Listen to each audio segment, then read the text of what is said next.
Hello everyone, my name is Arun and I welcome you all on my YouTube channel Learn Basic Concepts। तो जैसा कि आपने पिछले session में देखा कि हम लोगों ने लाइन्स एंड एंगल्स की शुरुआत करी थी ज्योमेट्री के फर्स्ट चैप्टर की, और उसमें हम लोगों ने कुछ बेसिक्स पॉइंट्स देखे थे उससे रिलेटेड। तो आज हम लोग लाइन्स एंड एंगल्स को ही कंटिन्यू करेंगे, उसका पार्ट सेकंड पढ़ेंगे और उसमें हम लोग आज पैरेलल लाइन्स और ट्रांसवर्सल्स के बारे में पढ़ेंगे। तो चलिए शुरू करते हैं। तो देखिए, स्पेस में अगर मैं कोई दो लाइन ड्रॉ कर दूं, जैसे मान लीजिए ये दो लाइन है और एक ऐसी लाइन जो कि इन दोनों लाइंस को कट करती हो दो डिस्टिंक्ट पॉइंट पे, एक इस पॉइंट पे और एक इस पॉइंट पे। इस लाइन का मैं नाम दे रहा हूँ L, इसका मैं नाम दे रहा हूँ M और इसको मैं बोल देता हूँ लेट्स से P। ठीक है, तो सबसे पहले तो हम ये समझते हैं कि ट्रांसवर्सल लाइन क्या होती है। देखिए, ऐसी लाइन जो स्पेस में किसी भी दो या दो से ज़्यादा लाइनों को अलग अलग पॉइंट पे कट करे, वो कॉमन लाइन क्या कहलाती है? ट्रांसवर्सल कहलाती है। तो यहाँ पे कौन सी लाइन ट्रांसवर्सल है? L है? नहीं है, क्योंकि ये L सिर्फ इस लाइन को कट कर रही है बट इसको नहीं कट कर रही है। इसका मतलब लाइन P जो है वो देखिए, ये इस L लाइन को इस पॉइंट पे कट कर रही है और M को इस पे कट कर रही है, तो P क्या हो जाएगा? ट्रांसवर्सल। P हो गया ट्रांसवर्सल। ठीक है, अब आगे देखते हैं। देखिए, P जो ट्रांसवर्सल लाइन है ये L और M को दो पॉइंट पे कट कर रही है, जहाँ पे आप साफ साफ देख सकते हैं कुछ एंगल्स बन रहे हैं। तो यहाँ पे 4 एंगल बन रहे हैं और यहाँ पे भी 4 एंगल बन रहे हैं। ठीक है, तो मैं इन एंगल्स का नाम दे देता हूँ। इसको मैं नाम दे देता हूँ 1, इसको 2, इसको 3, 4, 5, 6, 7 और 8। ठीक है, तो आपने प्रीवियस क्लासेस में पढ़ा होगा कि जो ये एंगल 1 और एंगल 5 है। देखिए, पहले तो और बेसिक से देखते हैं। ये देखिए, ये जो ट्रांसवर्सल लाइन है ये इन दोनों लाइंस के बीच में जो एंगल्स बनाती है, जैसे कि 3, 4, 5 और 6, तो ये 3, 4, 5 और 6 एंगल 3, 4, 5, 6 क्या कहलाते हैं? Interior angles. Interior angles. उसी तरीके से एंगल 1, 2, एंगल 8 और एंगल 7, इसको क्या बोलते हैं? Exterior angles.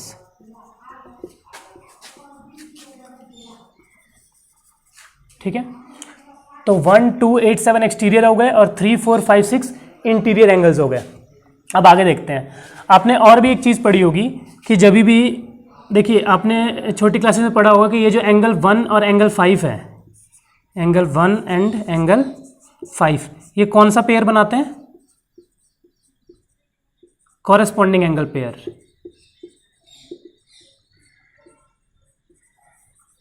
ये इनके नाम है, आप लोगों को याद रखना है।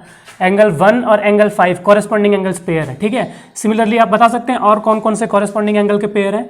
एंगल 2 और एंगल 6 और एंगल 3 और angle 7। Next angle 4 and angle 8। ये सारे क्या है? कॉरेस्पॉन्डिंग एंगल्स के पेयर है। तो अगर दो लाइन, एक ट्रांसवर्सल किसी दो लाइन को कट करती है तो कॉरेस्पॉन्डिंग एंगल के कितने पेयर बन रहे हैं? 4 पेयर बन रहे हैं, 1, 5, 2, 6, 3, 7 और 4, 8। इसका मतलब एक ट्रांसवर्सल अगर दो लाइन को कट करती है तो 4 कॉरेस्पॉन्डिंग एंगल के पेयर बनते हैं। नेक्स्ट हम लोग देखते हैं alternate interior angle. Alternate interior angles. देखिए, जहाँ पे भी ऐसा कुछ जेड जैसा बने ना, सीधा या उल्टा, तो उसके जो ये इन वर्टेक्स पे जो एंगल बनते हैं वो कहलाते हैं अल्टरनेट इंटीरियर एंगल। तो यहाँ पे देखिए, यहाँ से स्टार्ट करिए, देखिए ये एक जेड जैसा बन रहा है, तो एंगल 4 और एंगल 6 क्या हो जाएंगे? अल्टरनेट इंटीरियर एंगल्स के पेयर हो जाएंगे। Angle 4, angle 6 are alternate interior angles. Similarly दूसरा पेयर आप ढूंढ के बता सकते हैं? यस, एंगल 3 और एंगल 5, ये भी क्या हो जाएंगे? अल्टरनेट इंटीरियर एंगल के पेयर हो जाएंगे।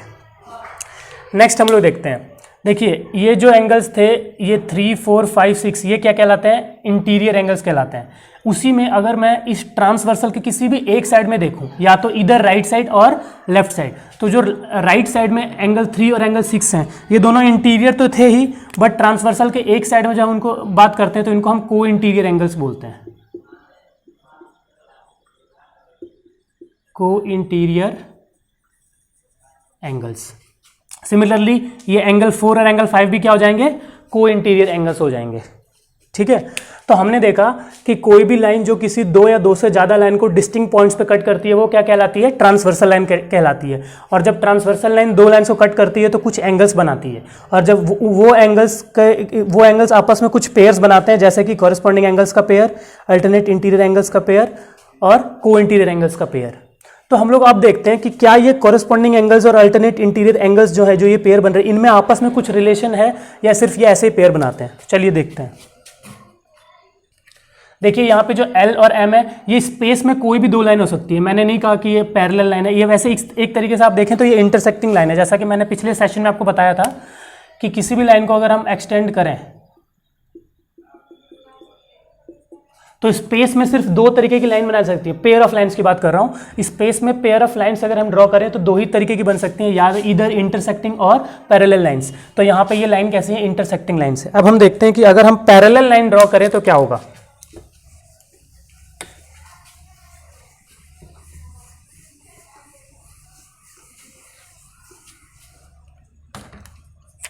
देखिए अभी इंटरसेक्टिंग बनाई से भी दो पैरेलल लाइन बनाते हैं। ये दो पैरेलल लाइन और ये क्या हो जाएगी, ट्रांसवर्सल लाइन। तो देखिए यहाँ पे एक एंगल बना, इधर एक एंगल बना, इधर एक एंगल बना और इधर एक एंगल बना। सिमिलरली इधर बना, इधर बना, इधर बना और इधर बना। ठीक है, नाम दे देते हैं 1 2 3 4 5 6 7 और 8। ठीक है, इसको नाम दे देता हूँ मैं L, इसको नाम दे देता हूँ M, इसको नाम दे देता हूँ P। ठीक है, P क्या है, transversal.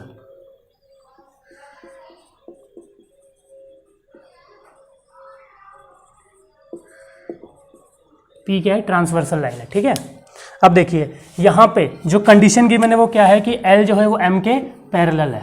L is parallel to M, ये आप ध्यान रखिएगा। ठीक है, अभी हमने इससे पिछले पार्ट में क्या देखा कि हम लोगों ने दो इंटरसेक्टिंग लाइंस बनाई थी और एक ट्रांसवर्स बनाया तो कुछ एंगल्स बनते हैं और वो एंगल्स के मैंने पेयर बताए। ठीक है, अब देखते हैं अगर ये लाइंस पैरेलल हो तो क्या होता है। देखिए अगर ये लाइंस पैरेलल है तो क्या होता है, जो मैंने कॉरेस्पॉन्डिंग एंगल का पेयर बनाया था, कौन सा, यहाँ पे कॉरेस्पॉन्डिंग एंगल्स का पेयर कौन कौन सा होगा बताइए, एंगल 1 और एंगल 5। तो एंगल 1, एंगल 5। तो यहाँ पे क्या होता है, अगर ये लाइन पैरेलल हो, देखिए आप ये खुद भी एक्सपेरिमेंट कर सकते हैं। आप दो पैरेलल लाइन ड्रॉ करिएगा और एक ट्रांसवर्सल खींचिएगा, फिर आप इसको प्रोटेक्टर से मेजर करिए और इसको प्रोटेक्टर से मेजर करिए, ये दोनों आपस में बराबर होगा। अगर एग्जांपल के तौर पे ये 30 डिग्री है तो इसको भी 30 डिग्री ही होना होगा, आप मेजर करके चेक कर सकते हैं। तो इसका मतलब अगर ये दोनों लाइन पैरेलल हैं तो क्या होगा, जो कॉरेस्पॉन्डिंग एंगल्स के पेयर होते हैं वो आपस में इक्वल होते हैं। तो रिलेशन क्या हुआ कि आपस में इक्वल होते हैं ये। ठीक है, तो अगर पैरेलल लाइन हुए तो क्या होगा, angle 1 is equal to angle 5। Next pair बताइए, आप खुद से मन में बोलिए, एंगल 2 क्या होगा, एंगल 6 के equal. Angle 4 is equal to angle 8 and angle 3 is equal to angle 7। ये सारे क्या हैं,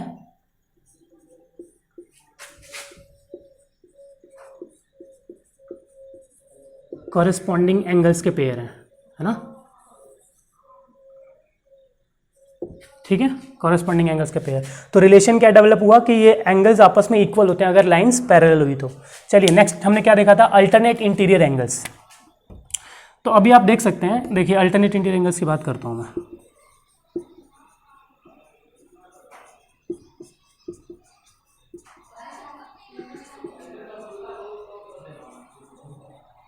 अच्छा, इसको पढ़ने से पहले एक और चीज़ समझिए। देखिए मैंने क्या बताया कि अगर दो लाइन पैरेलल है और एक ट्रांसवर्सल है तो जो कॉरेस्पॉन्डिंग एंगल्स होते हैं आपस में इक्वल होते हैं। इसका जो कन्वर्स होता है वो भी सही है। जैसे कि अगर मैं दो लाइन ड्रॉ करूं, ठीक है, और एक ट्रांसवर्सल कट कर दूं और मैं बोलूं कि ये वाला एंगल इसके इक्वल है, तो मुझे पता है कि ये दोनों कौन से पेयर होते हैं, कॉरेस्पॉन्डिंग एंगल के पेयर होते हैं। तो अगर मुझे ये गिवन है क्वेश्चन में कि ये दोनों एंगल आपस में इक्वल है, मतलब कॉरेस्पॉन्डिंग एंगल जो है वो आपस में इक्वल है, तो मैं ये कंक्लूड कर सकता हूं कि ये दोनों लाइन क्या होंगी, आपस में पैरेलल होगी। तो इसका मतलब ये जो थ्योरम मैंने अभी बताई, जो पॉइंट मैंने बताया कॉरेस्पॉन्डिंग एंगल्स वाला कि दो लाइंस पैरेलल होती हैं तो कॉरेस्पॉन्डिंग एंगल्स आपस में इक्वल होता है, उसका कन्वर्स भी ट्रू है। That means if corresponding angles are given equal then these line will have to be parallel. Okay, next देखते हैं। आई होप आपको समझ में आ रहा होगा।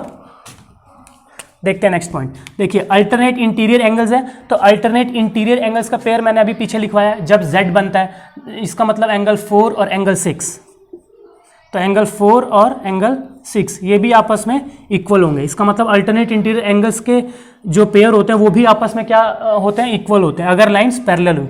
अच्छा ये इसको आप प्रूफ भी कर सकते हैं, एंगल 4 एंगल 6 के कैसे इक्वल हुआ। देखिए मैं एंगल 1 को क्या बोल देता हूँ, थीटा बोल देता हूँ, ठीक है। तो एंगल 4 क्या हो जाएगा, 180 माइनस थीटा। क्यों, आप लोगों को सोचना है कि एंगल 1 थीटा है तो ये 180 माइनस थीटा क्यों हुआ, क्योंकि ये जो लाइन है ये P ट्रांसवर्सल लाइन है, ये क्या है, एक स्ट्रेट लाइन है। तो स्ट्रेट लाइन पे जब भी दो एंगल्स बनते हैं तो वो क्या होते हैं, लीनियर पेयर होता है। मैं पिछले सेशन में समझा चुका हूँ कि लीनियर पेयर बनाते हैं, और लीनियर पेयर ऑफ एंगल्स का सम हमेशा 180 डिग्री। तो इसका मतलब एंगल 1 और एंगल 4 का सम कितना होगा, 180 डिग्री। अगर मैं एंगल 1 को थीटा मान लूँ तो एंगल 4 कैसे फाइंड करूंगा, 180 माइनस थीटा। तो इसका मतलब एंगल 1 अगर थीटा है तो ये हो जाएगा 180 माइनस थीटा। अब देखिए एंगल 5 ये क्या हो जाएगा, बता सकते हैं, ये हो जाएगा थीटा। क्यों, क्योंकि अभी मैंने बताया कि कॉरेस्पॉन्डिंग एंगल्स होते हैं, एंगल 1 और एंगल 5 क्या है, आपस में कॉरेस्पॉन्डिंग है। इसका मतलब अगर ये थीटा है तो इसको भी थीटा होना पड़ेगा, तो ये थीटा हो गया। फिर वही बात कि ये स्ट्रेट लाइन है तो एंगल 8 क्या हो जाएगा, छोड़िए एंगल 8 छोड़िए, ये एंगल 6 क्या हो जाएगा, 180 माइनस थीटा। क्यों होगा 180 माइनस थीटा, क्योंकि ये लाइन भी तो स्ट्रेट है, एम लाइन, ये स्ट्रेट है तो क्या होगा, ये दोनों भी लीनियर पेयर बनाएंगे, एंगल 5 और 6 लीनियर पेयर बनाएंगे। तो अगर एंगल 5 थीटा है तो एंगल 6 क्या हो जाएगा, 180 माइनस थीटा, लीनियर पेयर, ठीक है। तो आप साफ साफ देख सकते हैं कि एंगल 4 क्या आ गया, 180 माइनस थीटा, और एंगल 6 भी 180 माइनस थीटा आ गया। इसका मतलब एंगल 4 एंगल 6 के बराबर होगा, यही है अल्टरनेट इंटीरियर एंगल्स का पेयर। तो एंगल 4 एंगल 6 के बराबर आ गया। आई होप आपको समझ में आ गया होगा,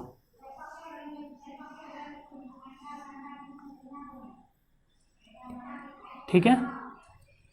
तो आप दूसरा पेयर बता सकते हैं अल्टरनेट इंटीरियर एंगल्स का, जी हाँ, एंगल 3 और एंगल 5। तो angle 3 is equal to angle 5, ये क्या हो गया, दूसरा पेयर हो गया अल्टरनेट इंटीरियर एंगल्स का। चलिए नेक्स्ट पॉइंट, नेक्स्ट मैंने क्या बताया था, को इंटीरियर एंगल्स। तो देखिए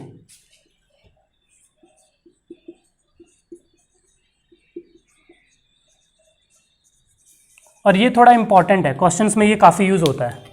ऐसा तो ये भी यूज़ होते हैं, बट ये स्टूडेंट्स अक्सर भूल जाते हैं। देखिए को इंटीरियर एंगल्स, को इंटीरियर एंगल्स क्या होते हैं, एंगल 3 और एंगल 6। मैंने अभी बताया इससे पहले कि एंगल 3 और एंगल 6 आपस में क्या होते हैं, को इंटीरियर एंगल्स होते हैं। तो देखिए को इंटीरियर एंगल्स के बीच में क्या रिलेशन होता है, जैसे मैं लिखूँ एंगल 3 और एंगल 6, इन दोनों को अगर मैं जोड़ूँ तो ये किसके बराबर आता है, 180 डिग्री के बराबर। क्यों आता है, देखिए एंगल 3 और एंगल 6 क्या है, को इंटीरियर एंगल्स हैं, इनका सम 180 डिग्री क्यों हुआ। देखिए एंगल 1 क्या था, एंगल 1 को मैं मान लेता हूँ थीटा, तो एंगल 3 कितना हो जाएगा, ये भी थीटा हो जाएगा। क्यों, क्योंकि पिछले सेशन में बताया था कि जब दो लाइंस आपस में इंटरसेक्ट करें तो वर्टिकली अपोजिट एंगल्स आपस में इक्वल होते हैं। हाँ, कब वर्टिकली अपोजिट एंगल्स इक्वल होते हैं, जब ये दोनों लाइन एक स्ट्रेट लाइन हो। तो ये दोनों यहाँ पे स्ट्रेट लाइन है, एल भी स्ट्रेट लाइन है, ये भी स्ट्रेट लाइन है। तो एंगल 1 और एंगल 3 आपस में क्या हो जाएंगे, वर्टिकली अपोजिट एंगल्स इक्वल हो जाएंगे। तो अगर मैं इसको थीटा मानूँ तो ये भी थीटा हो गया, ठीक है। अगर ये थीटा तो एंगल 7 क्या हो जाएगा, ये भी थीटा। क्यों, कॉरेस्पॉन्डिंग एंगल्स है, एंगल 3 और 7 आपस में कॉरेस्पॉन्डिंग है। तो अगर एंगल 7 थीटा है तो एंगल 6 कितना हो जाएगा, 180 माइनस थीटा। क्यों होगा 180 माइनस थीटा, क्योंकि 6 और 7 क्या है, लीनियर पेयर है। तो 6 और 7 लीनियर पेयर है, तो ये हो जाएगा 180 माइनस थीटा। तो एंगल 6 हो गया 180 माइनस थीटा, एंगल 3 हो गया थीटा। तो अगर मैं इन दोनों को जोड़ दूं, एंगल 3 और 7 को, तो कितना हो जाएगा, theta plus 180 minus theta, theta से थीटा कैंसिल 180। इसका मतलब इन दोनों का सम कितना आ गया, 180 डिग्री आ गया। सिमिलरली दूसरा को इंटीरियर एंगल्स का पेयर क्या है, 4 और 5। तो उसी तरीके से एंगल 4 प्लस एंगल 5 भी क्या हो जाएगा, 180 डिग्री। तो आई होप आपको समझ में आया कि को इंटीरियर एंगल्स का सम हमेशा 180 डिग्री क्यों होता है। तो अभी तक हमने क्या क्या देखा कि अगर दो पैरेलल लाइन है और एक ट्रांसवर्सल है तो क्या होता है, कॉरेस्पॉन्डिंग एंगल्स का जो पेयर होता है वो आपस में इक्वल होता है, और अल्टरनेट इंटीरियर एंगल्स का जो पेयर होते हैं वो भी आपस में इक्वल होते हैं। तीसरा, जो को इंटीरियर एंगल्स होते हैं उनका जो सम होता है वो हमेशा 180 डिग्री का होता है, ठीक है। इसमें मोस्ट इंपॉर्टेंट यही है। बट एक और चीज़ होता है, अल्टरनेट एक्सटीरियर एंगल भी कभी कभी पूछ लेते हैं, बट वो देख लीजिए, वो इतना खास इंपॉर्टेंट नहीं है, अल्टरनेट एक्सटीरियर एंगल्स, ठीक है। यहाँ लिख देता हूँ एक बार इसको, अल्टरनेट एक्सटीरियर एंगल्स। अब ये देखते हैं अल्टरनेट एक्सटीरियर एंगल्स कौन से होते हैं। देखिए मैंने क्या बोला यहाँ पे, इससे पिछले पार्ट में मैंने बताया कि जो ये लाइंस होती हैं दोनों, इसके बाहर वाले एंगल्स को एक्सटीरियर एंगल बोलते हैं। तो ये हो गया 1, 2, 8 और 7, ये चारों क्या हो गए, एक्सटीरियर एंगल्स हो गए। तो अल्टरनेट एक्सटीरियर एंगल क्या होता है, एंगल 1 और एंगल 7 ये अपोजिट वाले, और एंगल 2 और एंगल 8 ये क्या होते हैं, अल्टरनेट इंटीरियर एंगल्स के पेयर होते हैं। एंगल 1 ये होता है एंगल 7 के बराबर, और एंगल 2 ये होता है एंगल 8 के बराबर। अच्छा, ये एंगल 1 एंगल 7 के इक्वल कैसे आया ये देख लेते हैं। देखिए एंगल 1 को मैंने क्या माना, थीटा, तो एंगल 3 कितना हो जाएगा, वो भी थीटा, और 3 और 7 क्या है, कॉरस्पॉन्डिंग है, तो ये भी थीटा। इसका मतलब अगर एंगल 1 थीटा था तो 7 भी थीटा आ गया। इसका मतलब अल्टरनेट एक्सटीरियर एंगल्स का पेयर भी आपस में इक्वल होता है। इसी तरीके से आप प्रूफ कर सकते हैं एंगल 2 एंगल 8 के इक्वल कैसे आया। तो पैरेलल लाइंस और ट्रांसवर्सल में अल्टरनेट इंटीरियर एंगल्स कैसे आता है, को इंटीरियर एंगल्स का सम 180 क्यों होता है। आई होप आप लोगों को ये सारी चीज़ें अब क्लियर हो गई होंगी। तो आज के सेशन में हमने जो देखा ट्रांसवर्सल लाइन और पैरेलल लाइंस, उससे रिलेटेड जितनी भी चीज़ें थी मैंने आपको बता दी। अब इससे आगे हम लोग लाइंस एंड एंगल्स के अब हम लोग एप्लीकेशंस करेंगे। अगर हम लोग नेक्स्ट चैप्टर जब स्टार्ट करेंगे ट्राइंगल्स, तो ट्राइंगल्स में हम लोग क्या करेंगे, जो थ्योरम्स प्रूफ करेंगे, जैसे कि angle sum property, exterior angle, और फिर उसके बाद सेंटर्स भी पढ़ेंगे, तो उनमें लाइंस एंड एंगल्स बहुत यूज होगा। इसीलिए मैंने सबसे पहले आपको लाइंस एंड एंगल्स के बेसिक्स बता दिए, ताकि आपको किसी भी एंगल को समझने में परेशानी ना हो कि कॉरस्पॉन्डिंग एंगल क्या होते हैं, अल्टरनेट इंटीरियर एंगल्स क्या होते हैं। तो हमने लाइंस एंड एंगल्स में देख लिए सारे बेसिक्स टाइप के एंगल्स देख लिए। अब हम लोग ट्रायंगल से स्टार्ट करेंगे नेक्स्ट सेशन से, और उसमें हम लोग देखेंगे angle sum property, exterior angles, वो सब कैसे प्रूव करते हैं। लाइंस एंड एंगल्स की हेल्प लेंगे हम वहाँ पे।